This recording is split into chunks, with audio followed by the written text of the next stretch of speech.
आज फिर मैं सुबह सुबह old Rajendra Nagar new place आ गया हूँ और यहाँ पे उन बच्चों तक मिलने आया हूँ जो आज से पहले से एक हफ्ते पहले से ही यहाँ पे प्रदर्शन कर रहे हैं और उन लोगों से मिलने आया हूँ कि यहाँ की हालात कैसे हैं।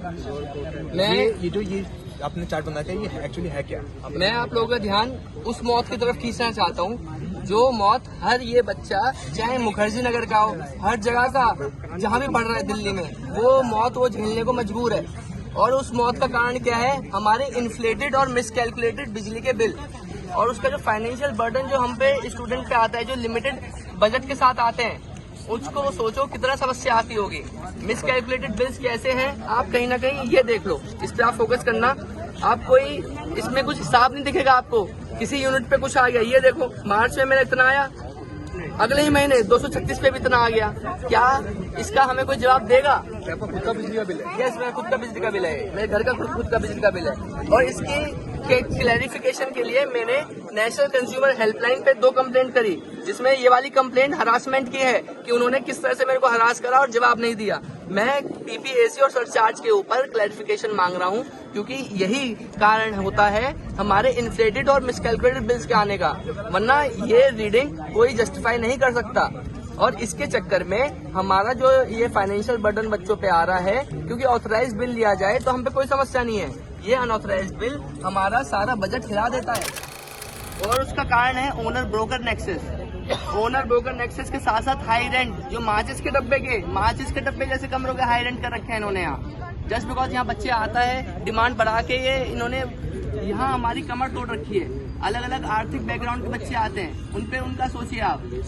और अब मैं ध्यान इस पे भी लेके जाना चाहता हूँ, जो बच्चा यहाँ तजुर्बा लेने आता है वो 2019 के रिकॉर्डेड लेक्चर्स 50,000 में खरीदने को विवश है, जिसमें टीचर आके फिजिकल पढ़ाता भी नहीं, फिजिकल आपके डाउट सॉल्व भी नहीं करता, वो उनके बताए गए मेंटर से करते हैं। मैं आपसे ये पूछना चाहता हूँ कि अभी जो दिल्ली हाईकोर्ट में कंप्लेंट डली है, ये सीबीआई को फाइल कर दिया गया है, तो क्या आप उससे संतुष्ट है कि ये सीबीआई सही इसके ऊपर कंप्लेंट लेगी? ये बिल्कुल सही है, सीबीआई पे कर दिया, ये बिल्कुल सही करा गवर्नमेंट ने, हाई कोर्ट ने जो ये ऑर्डर दिया है बिल्कुल सही दिया है। तो ये आपके मुताबिक जल्द से जल्द होना चाहिए, किस हिसाब से होना चाहिए? नहीं, देखिए अभी सीबीआई पे हो गया, सीबीआई तो उधेड़ मतलब आप संतुष्ट है? बिल्कुल संतुष्ट है। मैं इस पे भी ध्यान लेके जाऊंगा कि सीबीआई अगर उसकी जांच कर रही है तो एक बार बीएसईएस का भी ऑडिट की जांच कर लो, क्योंकि ये जो मिसकैलकुलेटेड बिल्स, जो इन्फ्लेटेड बिल्स जिसका कुछ हिसाब नहीं आ रहा, ये देखिए 176 पे 1300 दे रहा हूँ, 236 पे मैं 1300 दे रहा हूँ। मतलब यहाँ पे जो कई लैंडलॉर्ड यहाँ पे यूनिट्स वगैरह बिजली के ज़्यादा लेते हैं, तो क्या लेते हैं मुझे आप बताइए? मैं आपको उसका हिंट देता हूँ। जहाँ जिस रूम में सब मीटर लगा हुआ है वहाँ वो समस्या आती है जिसकी बात भैया ने करी है, मगर ये वाला बिल मैं उसका बता रहा हूँ जो गवर्नमेंट का सीधा बिल आया है। सब मीटर में तो ओनर का पूरा हिसाब रहता है कि वो हमसे बच्चे से ही मैक्सिमम बिल चार्ज करता है वो।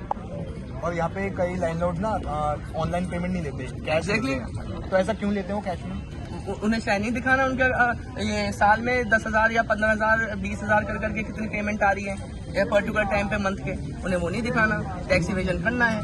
और कई लोग ये कहते हैं कि 10 बाय 10 का रेंट का 20 से 25। एग्जैक्टली आपको पता है यही तो कारण है ओनर ब्रोकर एक्सेस का।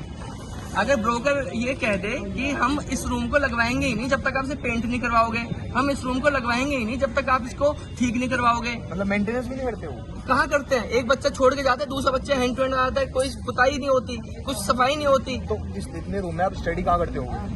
यही तो समस्या है। रूम में हमें मार पड़ी, रूम में कुछ नहीं मिलता, सांस लेने को जगह नहीं मिलती, फिर आदमी कहाँ जाता है सोच के हाँ चल यार लाइब्रेरी मिल जाएगी, वहाँ थोड़ा एसी है, व्यवस्था मिल जाएगी। रेंट भी पे कर रहे हो प्लस लाइब्रेरी की पेमेंट पे कर रहे हो? एग्जैक्टली, क्योंकि अगर एसी लगवाना है उसका चार्ज अलग आता है। अच्छा, ठीक है, तो आप ये देखो हम रेंट से मतलब रेंट में पिसे, फिर लाइब्रेरी के चार्ज देते पिसे। और आप मुझे राउस की लाइब्रेरी इसकी फीस कितनी है आपको पता है?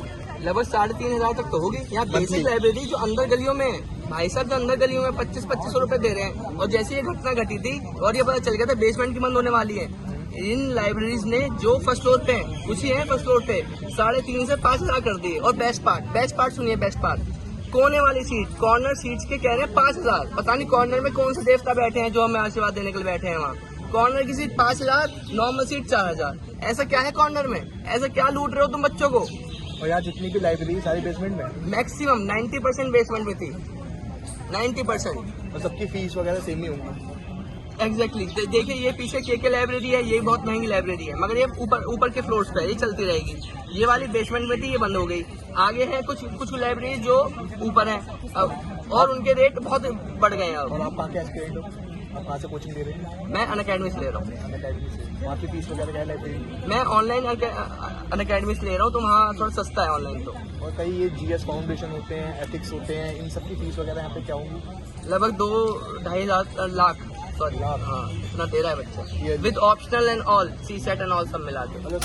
मैं आप लोगों का ध्यान इस वीडियो से इस पे खींचना चाहता हूँ कि जो हमारी दिल्ली गवर्नमेंट है वो इस पे ज़्यादा फोकस कर रही है। उनका पार्टी ऑफिस कहाँ बने, उसके लिए वो हाई कोर्ट चले गए, सुप्रीम कोर्ट चले गए कि हमें ज़मीन दे दो पार्टी ऑफिस के लिए, मगर वो इसके लिए लाइब्रेरीज बच्चों की हो उस पर ध्यान नहीं दे रहे। नाम ज़रूर बता दिया उन्होंने 4 लाइब्रेरी बनेगी, बच्चों की जो जिन बच्चों ने बलिदान दिया उन बच्चों के नाम पे लाइब्रेरी बनेगी, मगर क्या अब तक बन गई? जब मेंस खत्म हो जाएगा तब बनाओगे क्या? जब अगला साल आ जाएगा तब बनाओगे क्या? तुम तो सरकार हो यार, पब्लिक लाइब्रेरी बनाने में कितना समय लगता है?